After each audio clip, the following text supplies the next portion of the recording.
Speaking from desire is about naming what you want without attachment to managing an outcome or even receiving the outcome. It's speaking your truth and what you're wanting. So you're showing up fully for yourself, allowing your partner to see you fully as well, which can be vulnerable. And Mhm. that can be a reason why we're not speaking from desire.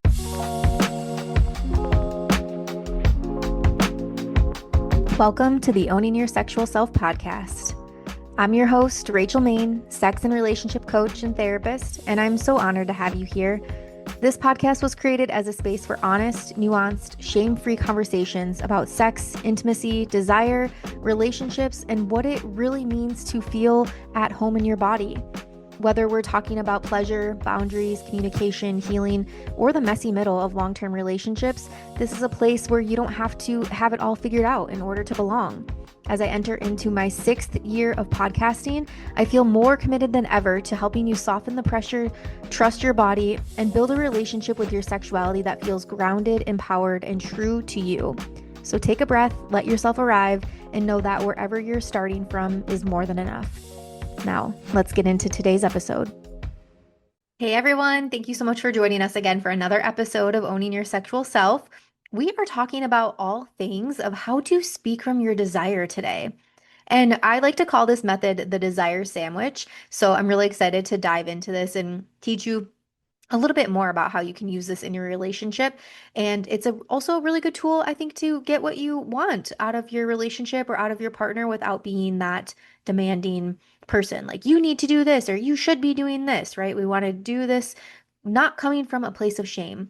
And so I thought when I was thinking, okay, I want to talk about this on the show, I thought, who else better than my friend Brianna Carey to come back onto the show? She's actually the one that taught me about this originally and then listened to it in the book by Laura Doyle of The Empowered Wife. This is a tool that she talks about in that book as well.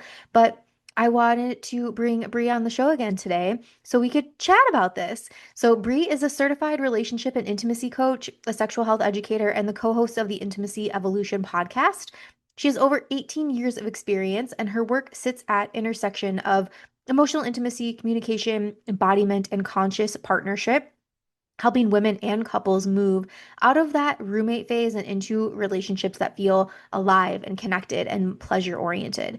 And she works alongside her husband of 15 years, Mark, who is a licensed professional counselor. And they work together to help guide couples through passionate, realistic practices that rebuild trust and restore desire. So I'm really excited again to have her onto the show today so that we can talk more about this really cool tool, speaking from desire. So, without further ado, let's bring her on in. Hi, Bree. Thank you so much for coming back onto the show today.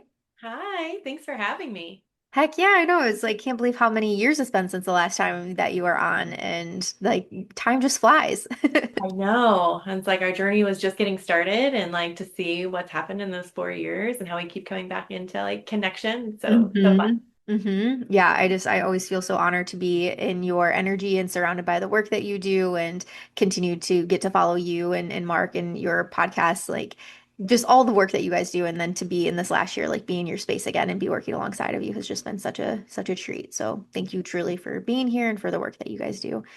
Thank you.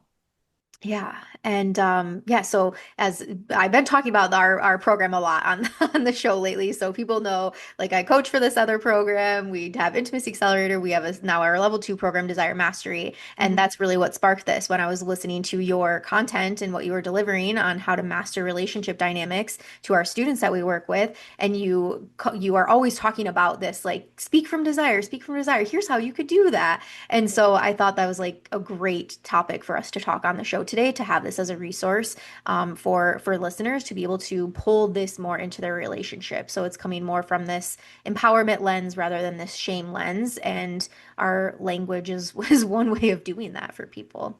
Yeah, for sure. Oh my gosh, I'm so excited to dive into this. It's definitely something that has as Mark and I have progressed in our relationship, it's really been like the grounding piece for us. Hmm. Um, and so yeah, I'm excited to share that with everybody. Yeah. And getting into a little bit of conflict too in our Mm. conversation today. And yeah, I think that it's important to say that many couples don't actually struggle with the conflict themselves. You and Mark, I remember in a couples call had said like actually 69% of conflict is unresolvable, which that is still is like just like landed in my system. Like, wow, okay, how can I move back from this of like not trying to solve it, but like how can I actually hear you and what you're trying to say? So it's not necessarily like about the conflict, it's more of how people are communicating during the conflict. And so that's what we're getting into today. Like that's the meat and potatoes of it. Yes. Oh my gosh, all this stuff that I just absolutely love. It's like, who likes to talk about conflict? I Yeah. do. Yeah. Absolutely, because it's gonna come up. It's a natural thing. I feel when I come across people in my life and I hear the, oh, we never fight, we never argue. I'm like, red flag. Like Oh, what's going on here? Like what are you not saying? What are they not saying? What's getting brushed under the rug? oh, And so conflict, in my opinion, is healthy actually in a relationship to be able to navigate and move through that. And I'm sure you can agree with this, but when Danny and I come up against something that is really tough or conflict related and we are able to work through it, I feel so much closer and connected to him. Like, fuck yeah, like we did that. Like we conquered that shit together, you know? yeah. Yeah. And again, like you just said, it's a win for the relationship. You're like, Hmm. look at what we did together. Hmm. Like we can go move mountains together. Yeah.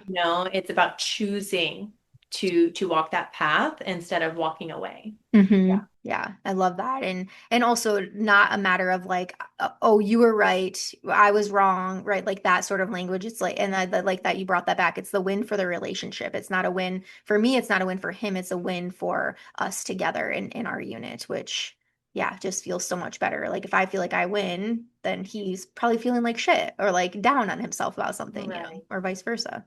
So, as we're yeah getting into this, like again, we're talking speaking from desire, and I would love to just kind of open with what does that even mean? How does one even do this? Yeah. So speaking from desire is about um, naming what you want without um, attachment to managing an outcome or even receiving the outcome. Mm-hmm. It's speaking your truth and what you're wanting.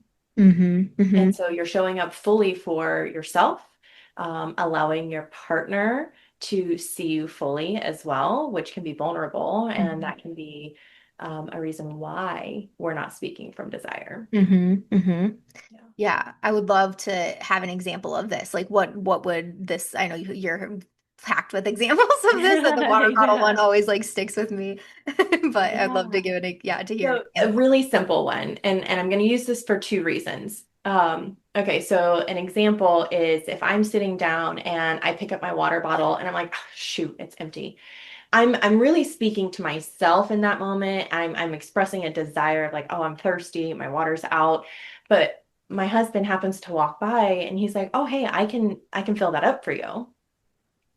He now sees that like my want, my desire, and he is happy to fulfill that for me Mm-hmm. rather than me going like, oh, it's empty. Oh, I see him walking by. Hey, babe, can you go ahead and fill up my water bottle for me?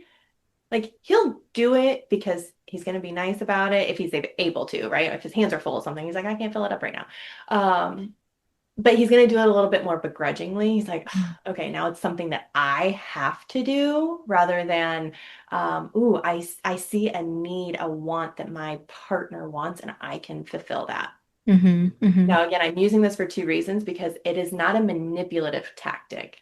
Like, Yeah. sure, there are like, oh, shoot, my water's empty. And you kind of like shake it, right? And they look at you and they know what you're doing. Mm-hmm. Mm-hmm. It is truly like or if you're sitting there, maybe you're driving and you see a restaurant that you haven't been to in a while, and you're like, oh, I am craving some really good enchiladas. We haven't been there in forever. Your partner now hears a true desire, Mm-hmm. speaking from your innermost want. And they're like, "Oh, you know what? We haven't been there in a while. Let's go ahead and like make a date on Friday and we're going to go there." Mm-hmm. They see, they hear, and they want to fulfill that for you. It is a desire they have to fulfill your desire. That Mm-hmm. makes sense. Mm-hmm. Mm-hmm. Yeah. Yeah. And I like that you named that it's not meant to be manipulative and it's not meant like I would love to speak more on the detaching from the outcome of it because I can see a lot of people using this, myself included, trying to Mhm. use this technique and then feeling frustrated of like they're not hearing me. They don't want to help or he, right? Not they. He Yeah. doesn't want to help me. He doesn't care to help me. He doesn't care that my water is not filled. Mhm. Yes.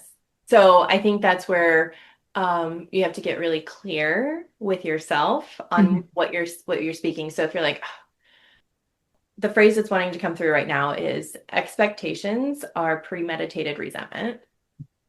So if you are speaking from a place where you're hoping or expecting that they're going to do something for you, that's proof that it is not a true desire. Mm, mhm, mhm. Okay. Um, I'll use a very personal example for me. Mhm. Um, I have spoken a desire to my husband for the past couple of years of wanting to have another baby. Mm,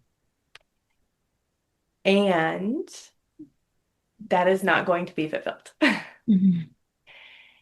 because of our life plan, where we are, other goals that we have. He also had a vasectomy 4 years ago. So like there's more steps to that process, right? Mhm. And so I can have this desire for myself, but it is not for him to fulfill. Mm, mhm. And that's okay. And I get to sit with that and navigate, which I have like off and on of like grieving that, closing of a chapter and different things. But um, so again, kind of sitting with what are you asking? What are you truly wanting? And what are you expecting will Mm, help you differentiate if it's a true desire or if there's more under that, if it's mm, layered. mhm, mhm. Yeah. Thank you for sharing that and opening up to us about that. I appreciate that. And yeah, great example because I think that is also reality. Like there might be some desires that we have that aren't going to be met. Like it's just either not going to be in the cards for us or yeah, our partners are not expected to be able to do every and all things for us. And not to say that, right, that's okay, fuck this, I'm just going to do it on my own, right? There's balance. There's like a happy medium between that. Yeah, for sure. Yeah. What do you notice? Because I know you guys work a lot with couples. What do you notice shifts in the relationship when someone starts to lead from this place of desire instead of this, yeah, like the fear or the control or the manipulation side? Yes. So, um, openness and clarity comes through a lot. What I noticed, like again, if you are not speaking a true desire, your partner can sense like an energy shift, right? Like that they're not fully saying everything. And so that creates uncertainty, feels a little unsafe. And now they're playing a guessing game of like, okay, you're saying this thing, but it doesn't feel like completely true. So Mhm. and so then they have to play this guessing game. And this can happen a lot too when you're in a long-term relationship. You know each other so well. You Mhm. can finish each other's sentences. So you know what they're going to say, but do you Mhm. really? Mhm. Right? And so I noticed that with couples a lot too. They're like, well, I know how they're gonna, react or how they're gonna respond, or I can tell by their facial expression. It's like, but you're not being honest with yourself if you're not able to fully express to your partner. And there is a little level of, mm, this might feel edgy. Um, like kind of because with vulnerability, you have to have really solid trust. Mhm. So it's almost like, how much do you trust your partner to Mhm. hold this desire of yours too, to hold Mhm. space for you to express it? So once they are able to really show up in that expression, again, there's just openness, there's Mhm. clarity, there's a deepening of the trust, right? Um, and like, there's no second guessing Mhm. because you Mhm. know your partner is being full. showing up fully. Yeah. Yeah, and that actually leads me into another one of your podcasts that I listened to that you and Mark did around I think the title of it was like stop assuming or something in the relationship. And I'd love that just came up, and so I'd love to do a little redirect in that, just maybe short and sweet. But what if I'm assuming in my relationship, what does that do? What does that take away from my partner? Yes. So much for both, Yeah, right? yeah. Um, so if you are assuming that you know how your partner is going to respond, you're disempowering them to use their voice. Hmm. And it also starts to put some like little ruptures in the relationship, right? Because now you're not fully communicating. Hmm. And so again, it can be very easy. You can also come into it and be like, hey, the story I'm telling myself right now is, I'm going to ask you this and you're going to say this. Is this true? Right?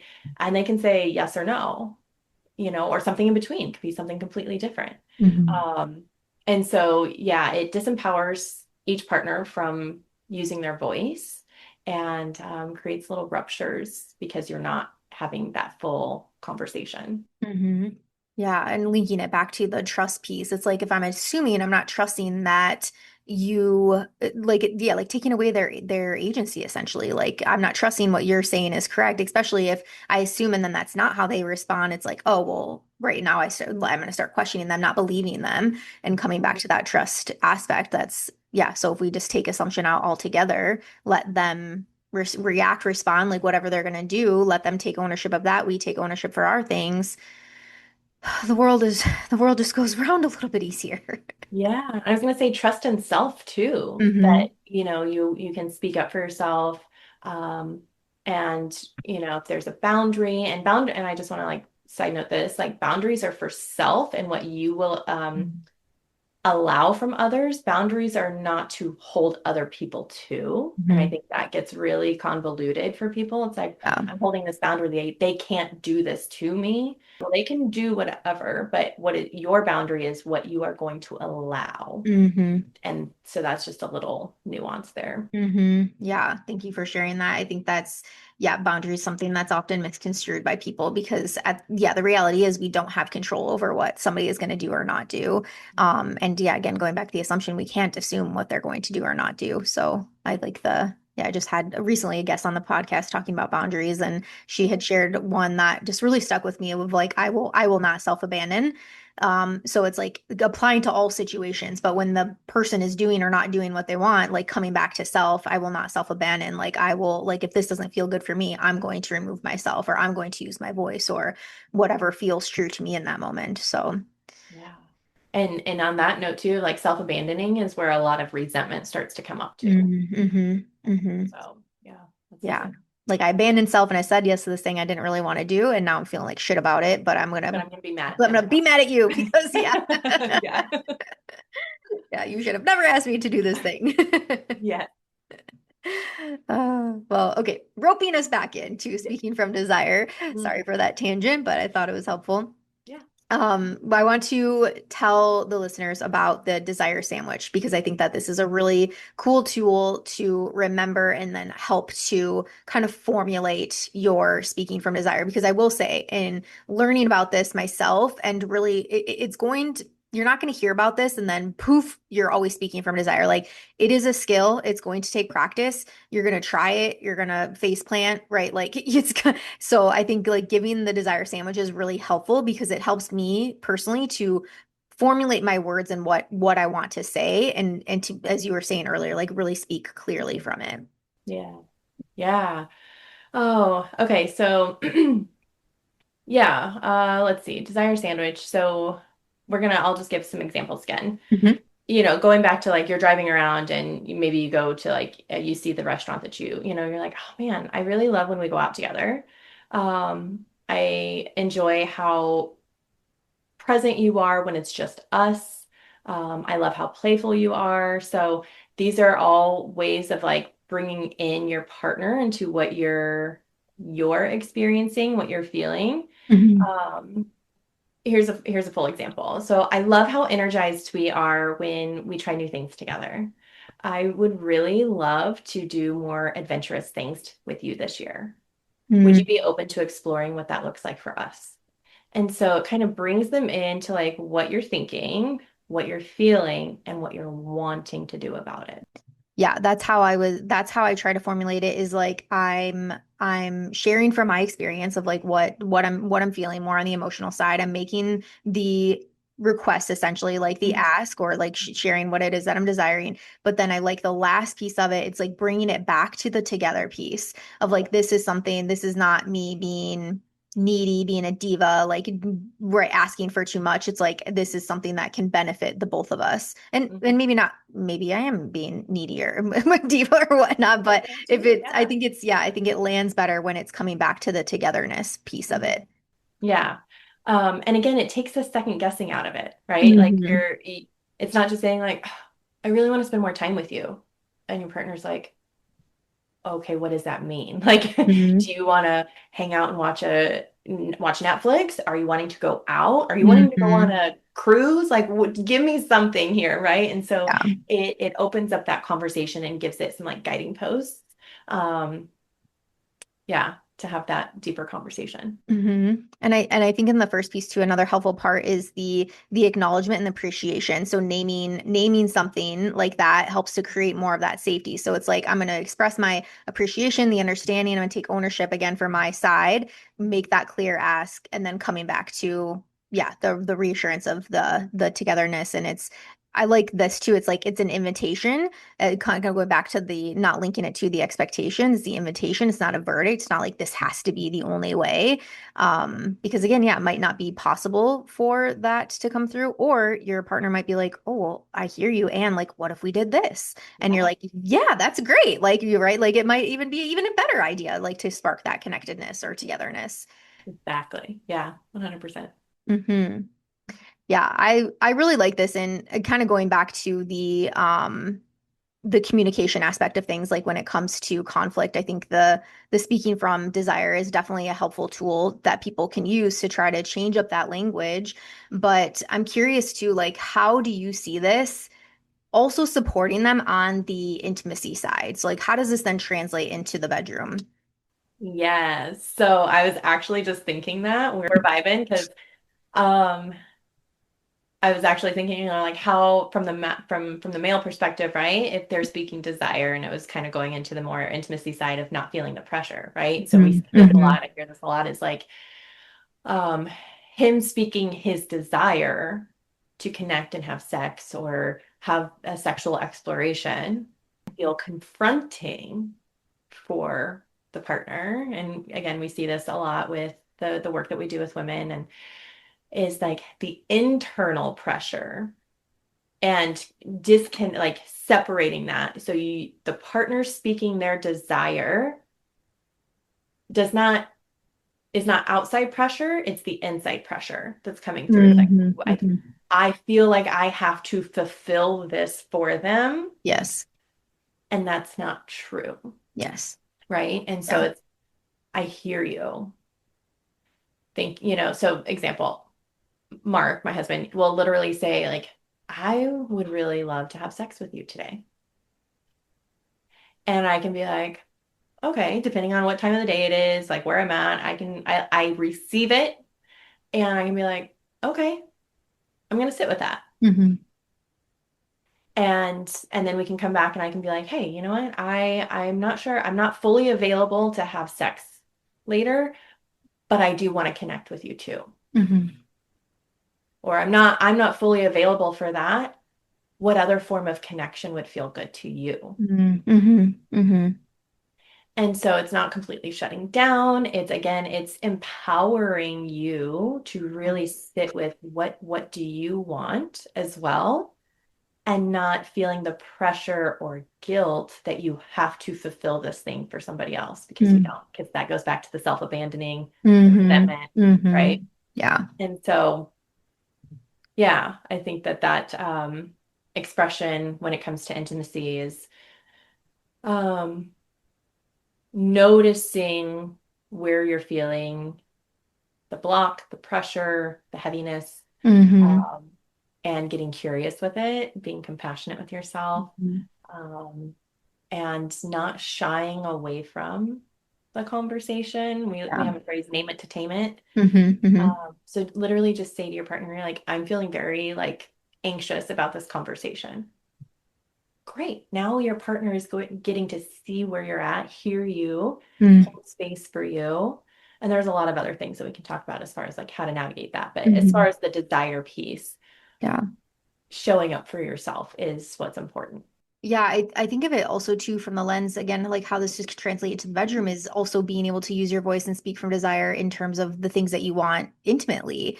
And I think from the aspect of if we're thinking like male-female relationship, it's the female using her voice. And then from the male perspective, like being able to provide. I feel like that's such a healthy part of the masculine of like being able to provide for your person and like care for them and meet their needs in that way. Not again that it needs to be done 100%, but there's Right. a sense of confidence that comes through for a man when they can do that and provide for their lady, if you Yeah. will. And then for her to feel taken care of and feel seen and feel validated in what she's sharing. Yes. Yes, yes to all of that. Yes. So what I'm hearing too, and what I love that you brought this back to this is that the safety that Mm, a woman feels with her partner allows her to open up. When she is expressing desire, it is from her softness, from her openness, from her vulnerability. And biologically, like male partners, like they want to provide. They hmm are providers by nature, right? And they want to do. And so if we're not using our voice in the bedroom, and saying they have to guess. hmm Do I do this? Do you want this? Do you want? And then it takes us out of our body, and we're back into our head, and we're having to do the masculine logistics, and it creates disconnect in that Yeah. experience. And so, yeah. And I think that will take us into also like common blocks that people see when they're trying to speak from their desires. So the fear of being too much, the fear of being rejected, the fear of yeah, the people pleasing and the self-abandonment. So what would you yeah, what would you say if somebody's listening like, "Yep, that's me. Like I don't I'm too scared for this. Like I'm terrified essentially to say these things out loud." Oof. I feel like that's a whole episode itself. I know because I'm just thinking of like the people that might be listening that are like I've never asked for what I want. Like I've never been able either even in like parental relationships, right? Like I've been told my whole life that I'm too much or I'm asking for too much or too needy or yeah. The thing that comes through a lot that I notice, our generation, millennials, right? Like we were brought up in the boss babe hustle culture or Miss Independent Woman. I can do anything myself. And that's really hindered our feminine expression. And yes, we all have the polarity, like we have masculine and feminine within us, but we have been holding the masculine space for Mhm. so fucking long Mhm. that our system is tired. And it is like we have to relearn ourselves all over again of like, okay, how do I show up in this space where I know I can ask for what I want and it's not too much. It's not too much because so what I want to say to that is if people told you you were too much, they were uncomfortable. They were not able to hold that. It's not you. Mhm. Mhm. Like full stop. It is not you. Yeah. And, anyone that thinks that um, if you're ever in a space where you feel like you're talking too much or you're taking up too much space, that means that you don't take up enough space Mhm. for yourself, that you're not showing up fully, that you're pulling back, you're hiding yourself. And so step into that more fully. Um, it's going to feel really uncomfortable. So I just want to name that. Like it's going to feel really tough and Mhm. sticky. And it's like, ugh. Um, but you're learning a new skill. And the blocks that you're experiencing, maybe it's writing it out, maybe it's texting, sit around the corner from each other and you can text them. It feels less vulnerable, but you're Mhm. still there together, Mhm. Mhm. right? And so you also don't have to like, you're not worried about all the micro cues from their facial expressions, Yeah. right? It Yeah. starts to really create safety in your system. And I mean, Mark and I still have to, we've been together 19 Mhm. years. Like we still have moments, right? Like you said at the beginning, like conflict is inevitable. It's understanding your patterns and how you navigate that back to connection and closing that gap. And instead of it being like days or a whole day, it can become 30 minutes, 10 minutes. Mhm. That connection, the point back to connection happens a lot quicker. Yeah, absolutely. I think, yeah, when the conflict is coming up, it's like, okay, right, the curiosity, the compassion, and the care for each other, and getting back to repair, like getting back to balance as quick as possible is the goal. Not that we And not in a way that, again, it's not brushing it under. It's not apologizing for something you don't even know what you're apologizing for just to get to the other side. Or, I mean, yeah, people get out of conflict in so many different ways, but that's Yeah. not the point. Yeah. Yeah. It's not avoiding it, Yeah. right? It's the quickest way back to connection is through the emotion. Mm-hmm. And so when we start to see our partner expressing emotion that feels uncomfortable for us, or our partner sees us expressing like we want to shut it down, like, oh, it's okay, like we'll just talk about it later, but then we don't actually talk about it later. Mm-hmm. Mm-hmm. Yeah. And so it's okay. The emotions are okay. They're needed. Yeah. Uh, yeah. Yeah.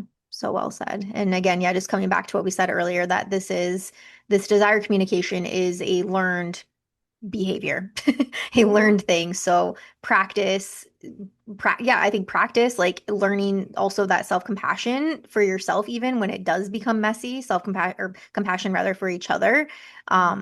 And the repair. And I think also maybe if you're doing weekly check-ins, which I think Bree and I can both agree on, like please Oh, be doing weekly check-ins with each other. We both, either of us, have tons of resources to be able to give you a guide for this.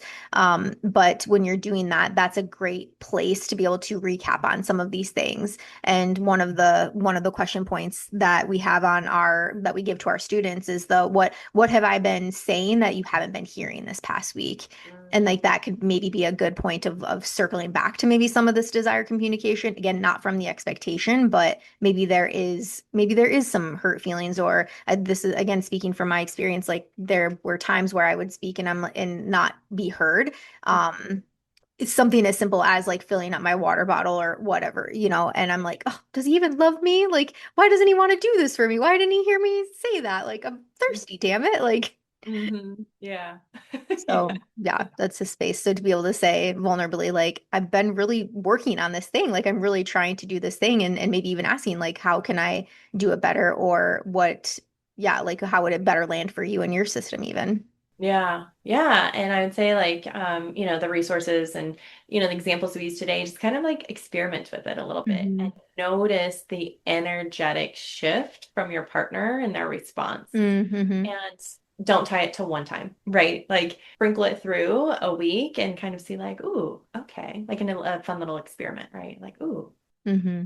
okay, this is, and then yeah, you don't have the pressure of like quote unquote getting it right because your partner doesn't even know what's happening. Mm-hmm. And Mm-hmm. then like you can have that conversation with your check-in, right? Be like, hey, do you notice like things have been feeling really good, blah, blah, blah. Mm-hmm. Mm-hmm. Yeah.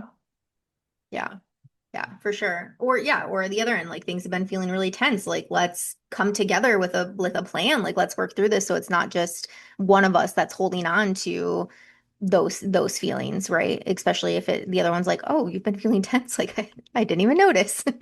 Right, right. We are our own individual people with Hmm. our own lived experiences. And again, we can't assume or think we know everything. And I think, kind of goes back to the cliche of like, it's not really cliche, it's real, but like you have to continue dating your partner, Hmm. right? Hmm. Long term, like you have to like, how do you keep you got to be interesting to each other, like, Hmm. right? Like do things that keeps each other interested and asking questions and wanting to connect and Hmm. Yeah, absolutely. I like that. And I think, yeah, like making things fun in the relationship. And so if you are working on the desire, and maybe it's like a shared thing that you're working together, we try to gamify like making a bingo card this year for our one word, and our goals and stuff has been super fun in our household. So we kind of review it every day, like, okay, like, can we cross anything off? Or like, oh, like yesterday when we had sex, we're like, oh, let's mark off our new position. Like, let's try a new thing. It's like, it's fun, it's novelty, it's exciting. But yeah, I think maybe if you're both on the same page of like, okay, we're gonna both take action towards speaking from our desires more and like hearing each other in that way. And again, going in, this is not just because I'm doing this, it's not meaning that you have to act on it. Like, yeah, that's the part I really want to hit home. I feel like I'm talking more to myself on that piece. And again, admittedly, this has been a hard thing for me. Being the type A, the person that really loves control. Control is the illusion that we know it of. But anyways, yeah, just maybe then having your check-in of like, okay, how did we do this week on the speaking from desire? Like, where did you notice? Or is there a time that like you heard me speak from desire, or maybe I didn't and there was opportunity that I could have. Yeah. And you can do redos, if you say something and it comes out in a way that you're like, ooh, I didn't like that. Like, you get to do a redo. You can name it in that moment, right? Yeah. It's like, I'm gonna redo that. I do it with my kids all the time. Like, double tap on that. Yeah. Like, what a great skill to have, to be able to be like, oh, actually, yeah, like to catch it in the moment and not, again, I think, yeah, sometimes it's just we stew on stuff, like things get just held on for way too long. I think we're really, really, really good at wearing masks in the world. And I think, yeah, check-ins and in your partnership, it's like, I hope for people, it's one place where your mask can come off and allow yourself to truly be seen. Yeah. Just like drop the armor. Mm-hmm. Feel It's that hard. safety, that connection. Yeah, it is hard. Yeah. But Yeah. it's so worth it. Yes, it is. Well, thank you so much again, Brie. This has been a very refreshing conversation. I appreciate you coming back onto the show. Again, I know that you and Mark work with couples from all over, so I'd love for you to plug your podcast or ways that people could reach out if they're wanting to work with you guys as well. Yeah. Oh, thank you so much. This was so great. Thanks for having me back. Yeah, Intimacy Evolution is our podcast, intimacyevolution.com. We have lots of resources on there. You can find us on Instagram. And we do a lot of, how we work with couples is very unique. We work with them 2-on-2.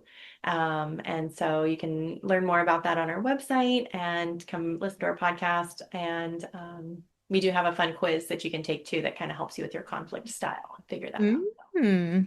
Okay, fun. Yeah. Yeah, we'll definitely link that in the show notes for people to be able to have access to. Awesome. Thank you so much. Yeah, thank you again so much. It was so good to see you today, and thanks for chatting with me. Yeah, thank you. Thank you so much for spending your time with me today on the Owning Your Sexual Self podcast. If today's episode resonated with you, I invite you to pause and notice what stood out, what stirred something in you, or what you might want to explore a little bit more gently this week. If you'd like to support the podcast as it continues into its 6th year, subscribing, leaving a review, or sharing this episode with someone that you trust and love truly, truly means the world to me.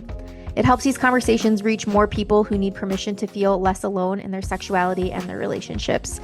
You can find more resources, programs, and ways to work with me in the show notes, and I'd love to connect with you beyond the podcast. Until next time, keep honoring your body, your boundaries, and your becoming. I'll see you soon.